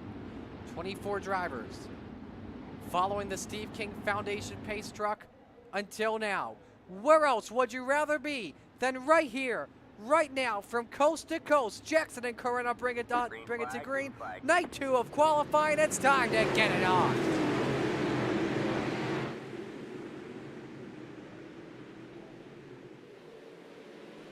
Keith Jackson leads him off at turn number 2. Ross Corinna in second. Jonathan Dolly third. Kyle Moon in fourth, and Blake Chapman round out the top 5. Off the corner, Jackson leads the opening circuit. Chapman through to fourth, and he looks underneath on the 074 of Dolly for that third position off at turn number 2. And he take it away. They both have reeled in Ross Corinna as well for the runner-up spot, so we'll just have to see what happens there. Speaking of Dolly, actually just got the chocolate chips, and in the wall loses a bunch of spots down into 6th. Randy Shreves cracks the top 5, and Kyle Moonen moves up to 4th.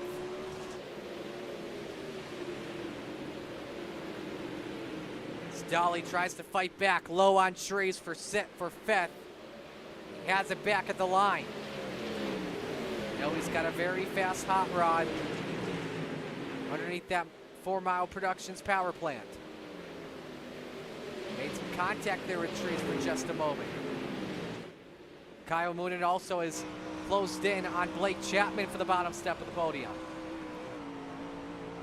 Right now, it looks like the 4 drivers that would battle for provisional pole here tonight in the Knoxville Nationals. We know Brad Wake coming into the night had the most at 494, so it could be either Keith Jackson, Ross Corinna, or Blake Chapman for the looks of it, in my opinion.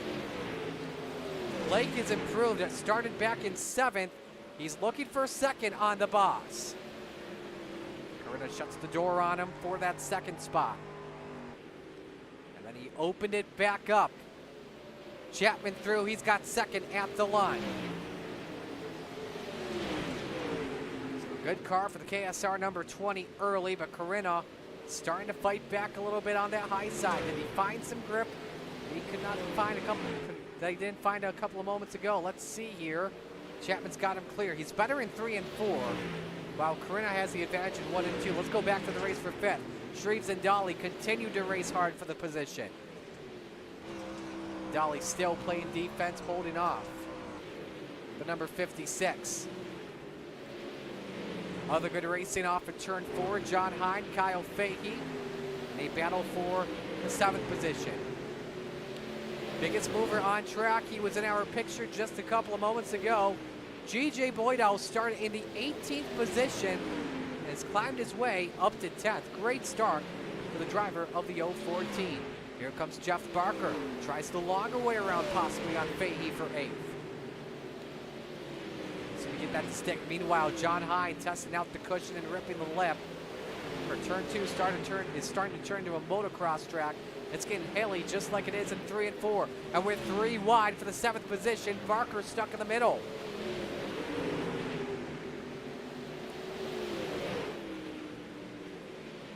Who comes out on top with this? We know Barker has passed 1. He may pass them both with a 2-for-1 discount. Gary Taylor off the pace of the 34. Terry Landis has also gone a lap down. Not sure if they got into an accident or not, but we stay green. Working lap number 12 of this feature.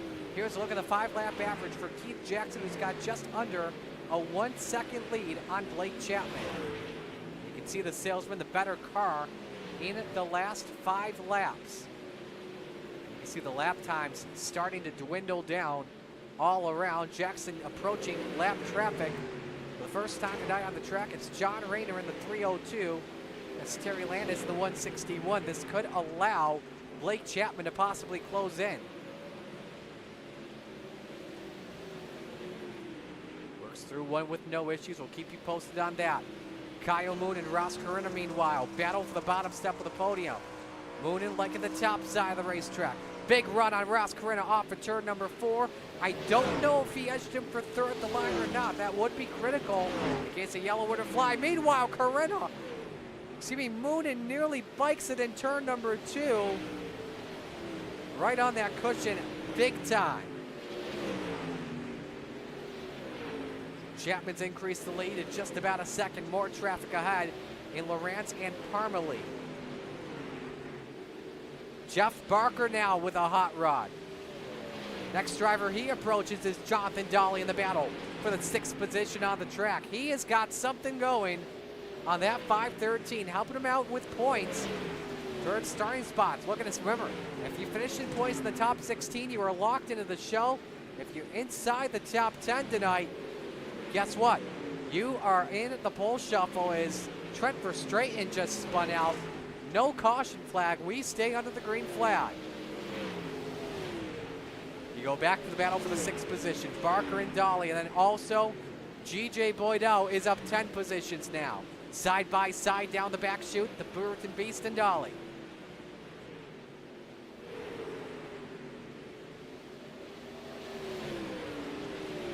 Seven laps to go, coming to 6th this time by for Keith Jackson. Good air ahead of him. Chapman still having issues getting past Parmalee and has to yeet him out of the way. It's like, come on, man, you're messing me up. Gary Taylor also letting the runner-up driver go. Top 2 all with a good buffer on Kyle Moonen at 4.8 seconds. Next driver for Jackson is the 43 of Bryce O'Dell. 5 laps to go here in qualifying night number 2. Here's a look at the 5-lap average once again. Blake Chapman, the quickest driver on track, along with 4th place Randy Shreves, and the gap is cut down to a half second. So could it be roles reversed on the salesman's end, possibly? Remember, he lost out by 5 thousandths of a second to Patrick Spangler. And guess what? Keith Jackson, you've got company with 4 laps to go.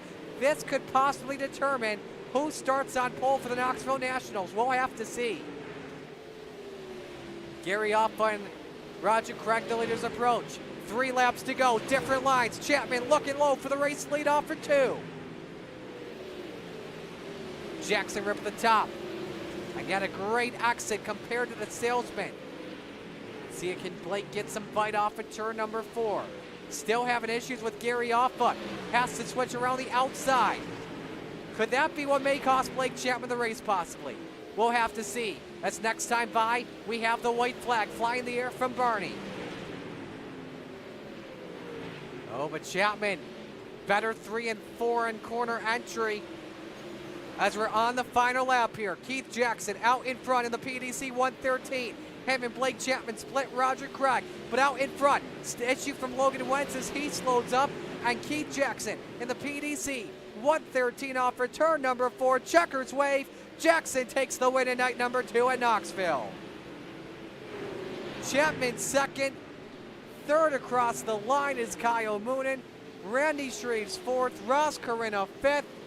Biggest mover tonight, the Inferno Hard Charger, is G.J. Boydell in the 014 up at 9.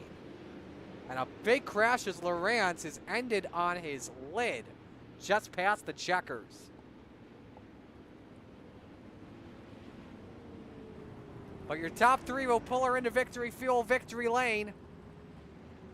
And we will have a word with both Jackson, Chapman, and Moonen. I don't know if we'll get the starting lineups, the top 16 for Thursday officially set. Check out the Coast to Coast Racing League Facebook page as well as c2cro.com for the official top 16 lineup.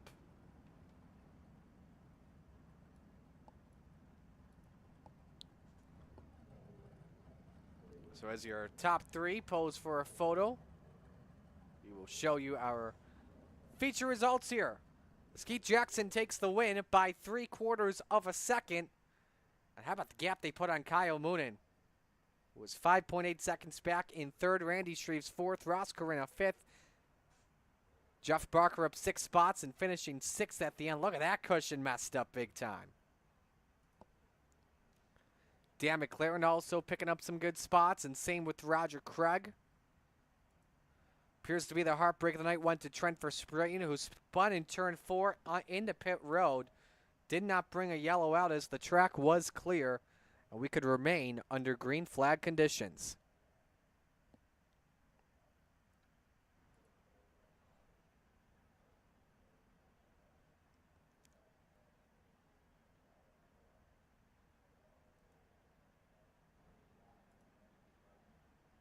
So top 3 are in the waiting room and set to go. We will begin with our third place finisher in Kyle Moonen. Kyle, what'd you learn about your race car tonight that you could take forward over to Thursday, if not Wednesday? I'm not real sure. I definitely need to find a little bit of speed somewhere. Car didn't feel bad, just I don't know, didn't have a lot of speed. I need to run some more laps. I haven't ran, a lot here lately, so that'll help as well. But we'll figure something out. A good run, though, for you tonight. Who do you want to give shout-outs to on the car? Just all the guys at Vanderbilt, Ross Crennet, Velocity Race Design, you guys for the broadcast, and Roger and everyone that helps with the league and put on these charity events. I always like running these, so thanks to everyone that helps put these on. All right, man. We'll let you go. Great job tonight, and best of luck rest of the week. Sounds good. Appreciate it. Thanks. Kyle Moonen finishes in third. Let's go to our second place finisher in Blake Chapman. Blake, you closed in late in the race.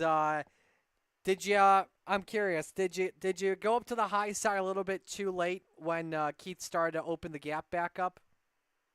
No, I tried to go up there, and I tried to go to the middle. This car, I tried to make some adjustments to make it a little more versatile, and so I can move around a little bit in this feature, but I feel like maybe it just locked me down on the bottom a little bit more. I just didn't feel good anywhere else other than that bottom. So, towards the end of the race, I knew I was only going to be quick down there, so I really had to just commit to that line, and lap cars didn't play in my favor exactly with that. So, I don't think a caution really would have helped me because I'm sure Keith would have just kept it down there anyway. So, I just got to make some adjustments on this car definitely to get a little bit quicker for Thursday night if we want a shot at winning the big dance. Do you feel like you're confident in the pole shuffle tomorrow? It looks like from the way you performed tonight, you look like you're in a top 10 spot, but obviously we're not sure right now. Yeah, I'm guessing the pole shuffle, the track will have quite a bit of grip in it, and the feature, the setup that we've been running, that has a for the tacky setup, it's fast right now. So hopefully we can just keep things rolling on that end, and we get a couple spots in the pole shuffle, assuming that we're in there. Who do you want to give shout-outs to? Well, first I got to thank everybody for putting this on, all the sponsors that can make this great event happen, and I got to thank my parents for watching, and I got to thank all the guys at the Krite Sim Racing team and the Can-Am Racing team. Got to thank Preston at Epsilon Sprint Wraps, Andy at AJ Custom Creations, and of course I got to thank Galen's Gourmet Popcorn. They got some of the best stuff out there. You can head over to their website and use code CART for 15% off of your purchase. And I got to thank you for putting this on, Marty. All right, man. Appreciate it. Great job tonight. Best luck rest of the week. Thanks, Marty. So Blake Chapman finishing second was the quickest driver in qualifying tonight. We now go to your winner. Keith Jackson gets it done, won his heat race, second quick, I believe, in time trials, and wins the feature. Yeah, man, that's a statement win. You got to feel really good about that, and you can be a contender to possibly win this thing on Thursday night. Absolutely. We'll definitely take those results any night of the week. What'd you learn about your car tonight that made you feel like you can run a lot better than these guys tonight, that you can stand out above the competition? I just figured it was going to end up being around the bottom, and then once we got to the lap traffic, you had to bounce around a little bit. It surprised me. It was still pretty good up top in 1 and 2. It seems like 3 and 4. It's always so rough. I'd never want to be up there around the top, but I got stuck up there a couple of times. Still didn't feel bad, but definitely feel like if you can roll the bottom consistently, you're gonna be hard to pass. So now we go into tomorrow, the pole shuffle. Obviously, we don't know if it's you or Brad Waite that has the most points. It seems like it's going to come down to one of you, between you and him. What are you expecting going on in the pole shuffle tomorrow? I have no clue. Just show up and hope what we did tonight we can mirror it tomorrow night. Who do you want to give shout-outs to? Jack, Devo, Greg, Gary, you guys putting this thing on, and Roger and all them, everything they do a lot that I'm sure that we don't know about to keep this thing running as smooth as it does. So hats off to them, absolutely. All righty, man. We'll let you go. Congratulations on the win tonight. Best of luck the rest of the week. Yep, thank you, Marty. Keith Jackson celebrating in Victory Fuel Victory Lane. And don't forget as well, top 3 Outgain payouts courtesy of our friends at Full Throttle Motorsports. Definitely appreciate them for their support. So now we move things over here to tomorrow, where we have the Hard Knocks, where we'll figure out the bottom 4 drivers, to those that did not qualify their way in via the top 16 in points. And also we have the Pole Shuffle tomorrow. Top 10 drivers will compete in that. We'll have a couple of different races, 7 through 10 in one race, and then top 2 transfer up to the next race where they face 6 and 5, 4 and 3, and 2 and 1 in points. So it's going to be fun to see who starts on pole for the granddaddy of them all on Thursday night. So we'll know a lot more as things play out in advance tomorrow night, all beginning at 7:25 p.m. Shaggy TV will have the broadcast on the Coast to Coast Racing Network, so you won't want to miss out on things. Thanks for joining us here on this Tuesday night. On behalf of the Coast to Coast Racing League, all the fine drivers, sponsors, admins, and contributors to the Knoxville Nationals, Roger Craig and his great group, Marty Scala signing off here for tonight. Your winners tonight is Keith Jackson and Patrick Spangler. So long, everyone.